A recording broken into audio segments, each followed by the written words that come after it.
What is up, my friends? You are very welcome along to Wednesday evening's Anfield Agenda News Roundup. Today, we're going to be speaking about Michael Olise and the link that just won't go away. We're going to be speaking about the Turkish Football Federation president and the massive disrespect that he's shown. A little bit about Mohamed Salah and some more, you've guessed it, disrespect. We'll talk about fixture changes and a couple of other interesting bits and pieces that we hope will keep you right up to date with where we are during this September international break. Feels weird to be saying it's September already, but it is, my friends. And the Reds back in action, as we know, against Burnley. But we have a lot to go through in this video. I'll see you back here tonight at 8:45 for the late night agenda. It's going to feel like a long time between now and that Burnley game, but we'll get through it together. Right, let's start with Bayern Space again. And they've written to say Max Erbel managed to push the permanent Nicholas Jackson transfer through by assuring Bayern's supervisory board that no fresh funds would be required next summer. He argued that the money for the squad planning would be generated through the sale of high-caliber players, with other clubs expected to trigger the release clauses of names such as Michael Olise and Harry Kane. The board accepted the reasoning and gave its approval, leaving Jackson to stand as Bayern's second most expensive signing of all time. Now look, these links with Liverpool and Michael Olise are not going to go away. And my own understanding is that he is being looked at as the long-term Mohamed Salah successor. Now I don't know whether the move maybe will be planned for next summer or if it'll be the summer after. Truly, I do not know. But this link and this interest in Michael Olise isn't going away. Yes, Florian Plettenberg has said that he understands that the Olise release clause is in 2029, which seems a little bit far-fetched for me considering it's, another 4 years away? So that will be the last year of his deal. Anyway, let's wait and see how this one pans out, but we will keep you up to date with what we learn around the interest that Liverpool have in Michael Olise. It would be a huge transfer, probably around the 100 million mark, but we've seen twice this summer that if Liverpool have their focus fixed on one player, well, they're going to go and try and get them. So let's see what happens with this one. I think there is truth to it, to be honest, but when and where the offer eventually comes in and when we make our move, truly I don't know.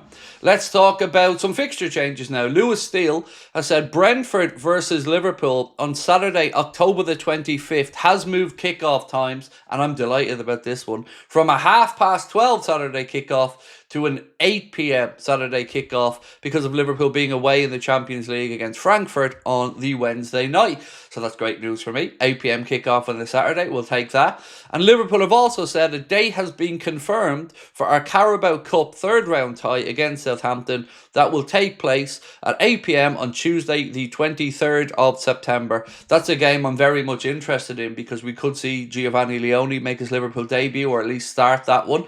Maybe the likes of Rio Wengamoa, Trey Leoni and a couple of others. So pencil that one in, Tuesday, September 23rd. Next up, we're going to speak about, something I think is a bit of something and nothing, but I do understand where both sides are on this one. So Anfield Edition posted to say, name a bigger upgrade in football history.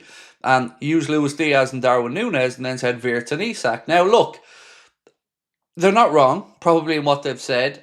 Diaz did very, very well for us at the club, so I think maybe, yes, a bit of disrespect there. But the point I'm trying to make here is Mohamed Salah quote tweeted this post Anfield Edition and said, how about we celebrate the great signings without disrespecting the Premier League champions?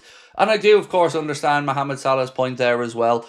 Probably could have been worded a bit better in the post, but I think the whole thought process behind it was to big up the great signings of Isak and Wirtz. But again, you do let me know your thoughts in the comment section on it, folks. Caoimhín Kelleher has been speaking a little bit about the loss of Diogo Jota, a friend of his, and this is what Caoimhín has had to say. It's not been the easiest of times for me, personally, and for the lads at Liverpool, it's going to be difficult. He's going to be a big miss. I've lost a huge friend, so it's been difficult, as you'd imagine. And look, we know that that was a close-knit group of Liverpool players, and as Caoimhín said, it will be difficult as well for the boys every time they go into the change room, every time they go out there onto the pitch, knowing Diogo isn't going to be with them. So our thoughts, of course, with Caoimhín as he continues, with his new club. Right, let's move on to speak about Giovanni Leoni, who's been showering praise on our captain and talking about life at Liverpool. And this is what he's had to say to Viva Azzurro TV.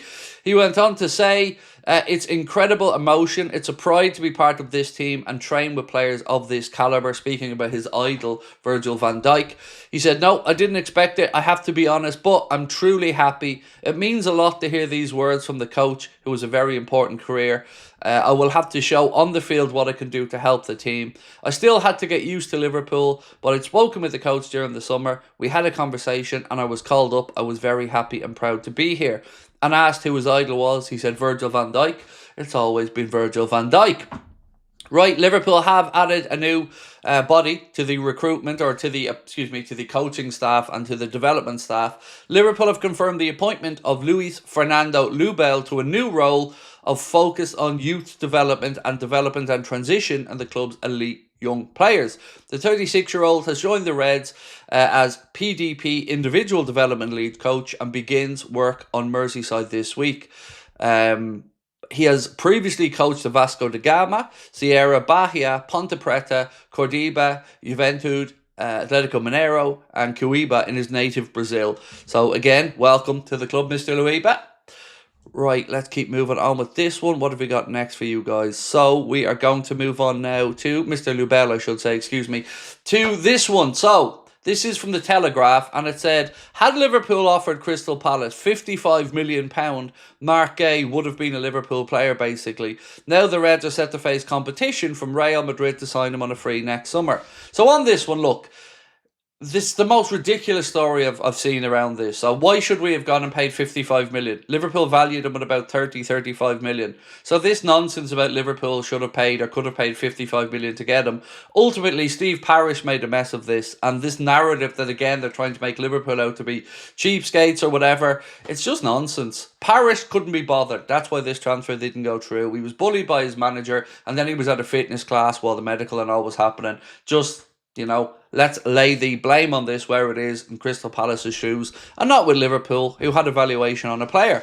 So, finally, today, we're going to speak about the comment from Turkish Football Federation President on Liverpool Football Club, and I think this is massively disrespectful. He said, Liverpool is not the old Liverpool. Galatasaray had a good draw. I believe they will qualify from the group. There is Liverpool, but Liverpool is not the team of the past. So, firstly, it's not a group, fella. It's a league form, but, you know, you should know that, really, as the president of Turkish football. And secondly, we're still better than Galatasaray, my man, and it doesn't really matter. You're the last game for us. I'm sure that Liverpool will go over there and do whatever needs to be done, but fighting words from somebody who, well, let's be honest, should know his place at this point. Galatasaray, Turkish football, you know my thoughts on that. I'm a big fan of Turkish football, and I love the fans. I love the whole atmosphere around all of their games. I love the intensity of Turkish football, but this man needs to just stop showing disrespect to one of the most successful clubs in football history. But I'm sure those comments won't come back to bite him in the backside whatsoever there. It's easy to talk about these things, but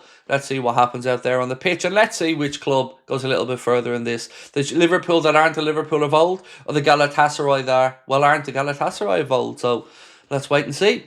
That is it for me now, ladies and gentlemen. Do let me know your thoughts on the Turkish Football Federation President's comments, on Mohamed Salah's post, of course. Want to know your thoughts on Giovanni Leoni, and also on the Michael Olise situation. What price do you think will eventually take for Bayern to sell him? And when do you think Liverpool will, if indeed we do, make our move? So I'll see you guys tonight at 8:45. Thank you so much for your time as always. We'll talk soon. Much love. Bye-bye.